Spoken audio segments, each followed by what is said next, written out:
Okay, we're back at it. We got her tuned in and we got a 9-pin sprocket on there. So, here we go.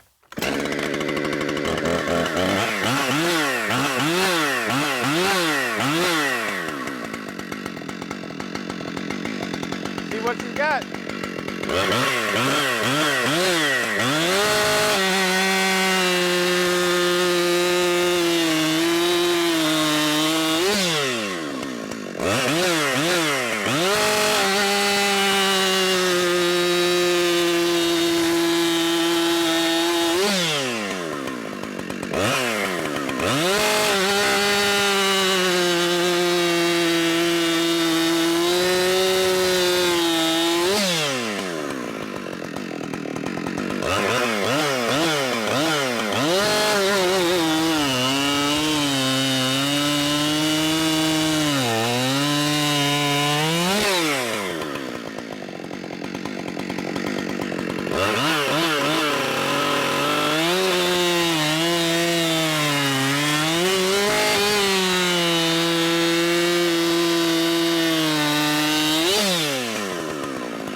Okay, so that settles it.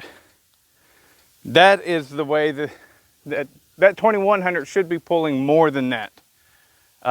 So, got a few guesses on what it could be. Well, first let's do the side by side. Here you go.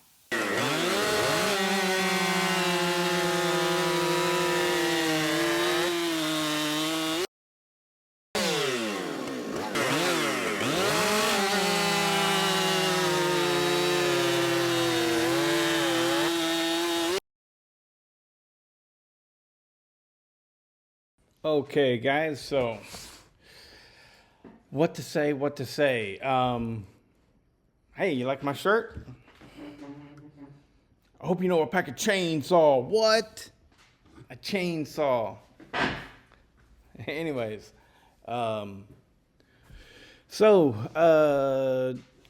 totally, it felt so much faster. The 592 felt so much faster than the 2100. However, it is not. So, weird, isn't it? Very weird. Both saws, same bar and chain. Both saws, same 9-pin sprocket. And there you have it. The 2100 beat it. But now I will say I definitely feel like there's more in that 2100. Something is wrong. I went on in this video with me outside cutting on and on, but the results were so different from what I was talking about. I was like, that 592 is so much faster. It's so much faster. And we all do it. You never know what it is until you actually time it. Or possibly dyno it. But even then, dynoing is dynoing. It's not in the wood. Joe knows this from going to races and everything. And he's like, oh yeah, I got great numbers and stuff. And then you put it in the wood and it just doesn't do what you hoped it would do, you know? So, but there's still something wrong with the 2100. And let's talk about that. I have theories of what is going on. It feels like it's leaning out in the cut. It feels like it's not getting enough fuel in the cut, especially once it warms up. So what you saw there with those two different, those were the fastest runs of the 2100 and the fastest runs of the 592. Both of them, once they warmed up, were considerably slower. However, the 2100 was considerably faster all the way across the board. So as they both warmed up, they got into the 6 close to the 7-second range sometimes, depending on if there was a knot and things like that. But once they were warm, they were, and a good cut, high 5s, low 6s through this cut once they warmed up. So both of them were faster cold. But the 2100, we want to talk about that. Get on track, Bodie. Things that I know that you guys don't know. All right, so here we are. We're letting you in on it. Number one, the fuel line that I have on there, whenever I put it on, I felt like it was too small. You know, it was the fuel line for a 272 XP, I believe. You know, and I'm like, it should be fine. You know, it's what I have here. But ultimately, I was looking at it and going, that won't last, because whenever I put a bigger carb, it will need to flow more. Well, it's possible that it needs to flow more right now. So it's got a small fuel line and a small filter on it too. It's got a small regular filter that I would run on my 50cc saws. It's just what I had. So could be getting some literal fuel restriction from the fuel line setup. We could be getting that. Two, we could definitely have an air leak. Absolutely. When it warms up, it wants to run lean in the cut. As you're going down, the saw heats up. It's faster at the top half than it is at the bottom half. So the saw is heating up. Now this could be because it's running too lean in the cut and it's just getting too hot. But it also could be because there's not enough fuel. It's just running too lean. Or it could absolutely have an air leak. So there's that, all right? The other thing, and this is something that you guys couldn't possibly know. Why would you know? The piston that I used was the stock piston that it had, and it was scored up. It had seized a couple times, once or twice, you know. It had some seize marks on it. But I was like, well, it's a thin ring piston, and, you know, people talk about thin ring pistons like they're better, which I've yet to see no conclusive evidence. I am starting to think that that's just an old wives' tale. You'd be better with one single thick ring than two of those skinny rings, because they're just so flimsy. They can't be holding the compression in very well. Now, if you want to talk about two thin rings compared to two thick rings, maybe you've got some added friction in there. The whole point of them is to reduce the friction. And so maybe they're better, but I don't know. But my point is whenever usually, you know, you use those rings to you drive your piston up to the degree mark that you want, you remove the cylinder and you mark it, right? Well, every time I was doing that, I use a marker mostly. I have marking fluid, but can't see that very well whenever you scratch it. But so I'm using a magic marker, and I was having a hard time because every time I would touch that ring, it would want to move. So that tells me that it's very possible that it needs new rings. It being thin rings, the only thing that I can reasonably do is just buy a thick ring piston, which I'll probably go that route anyways. So it could be low on compression because the rings are worn. It could, I just got a thumbs up on my screen because I did that. Yeah, it did it again. Is it putting it in the video? If it is, that's goofy, and I don't want that to happen. If not, you're going to be watching it wondering what the hell I'm talking about. A little thumb pops up on my computer screen whenever I do a thumbs up. Anyways, I just updated the software on this, and maybe it's some no gizmo that I've got to turn off.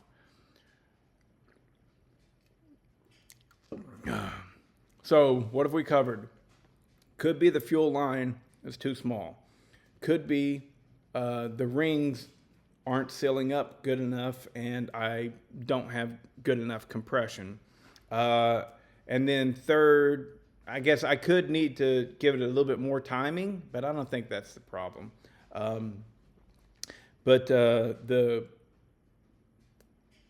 big thing, I guess we would say the fourth thing, and I think that this is a considerable problem, and that is the carburetor. I don't know precisely if that's why it's dropping in the cut, but I think that the carburetor is really holding back this saw. It's a pretty standard size carburetor that you would find on possibly even a 272. The carburetors on those are pretty big, if I remember right. But definitely a 281 or 288. Very standard. It's nothing special about that carb. It's a Tillotson, but it's pretty standard, small carb. And so it very well could be that I need to open up that intake and put a bigger carb on there. Matt House recommended possibly the carburetor for the 394. He said that can bolt up on there, and it's not too difficult to do. Matt, is the carburetor for the 394 the exact same thing as the carburetor for the 395? I don't know. But anyways, a lot of times people do that. They reference the 394 because I think they think the 394 is better than the 395. I don't have any real knowledge on that. I don't know. Maybe it is. But so anyways, I think that the carburetor, whenever, it does fine if you're only looking to go 10,000, maybe 10.5 RPM. But if you're wanting to feed that thing to turn 12,000 RPMs, that's a big piston, and it's a long stroke, and it is moving a lot of air. And at high RPMs, it's a lot of air. And I just don't think that small carburetor can flow enough.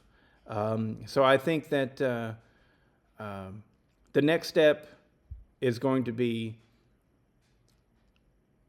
run it again. I've got an 8-pin sprocket on it now. Run it with the 8-pin and see how it acts. And whenever I do that, be prepared with some starting fluid or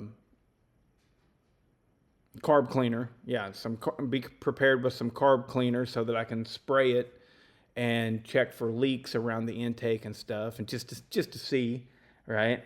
And then go back into it, put a new piston and rings, and reseal everything.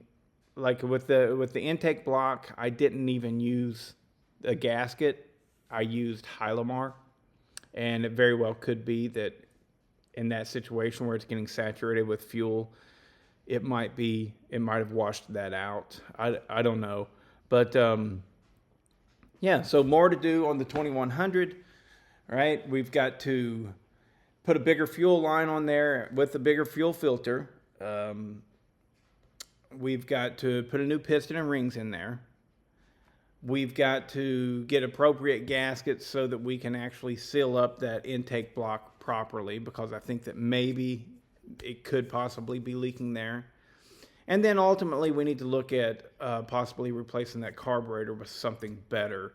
And this being a race saw, I think that I would probably bypass the 395 carb and go straight to one of the big Tillotsons. And I don't know. We'll see. But I'm having fun with this saw, and I'm really pleasantly surprised. So with those times there, the 2100, whenever it ran 433, and the 592 XP ran whatever, I don't know what it ran, but I did the math, and it was 31% faster than the 592 XP. Once it warmed up, it dropped down to 18% faster than the 592 XP. And so I'm looking at that and I'm like, that's pretty good. Especially if I can fix any of the problems that's making it slow down so bad whenever it heats up, and maintain 31% faster than a 592. That's completely respectable. Plus, this thing still has problems. So I'm glad that I did the comparison between these two saws, because I was really kind of feeling about the 2100. It was pretty lackluster to me. And I was just like, I don't know about that.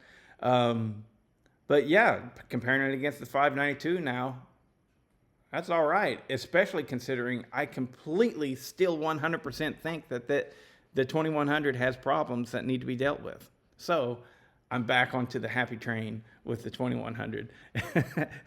And yeah, so there you have it. Later.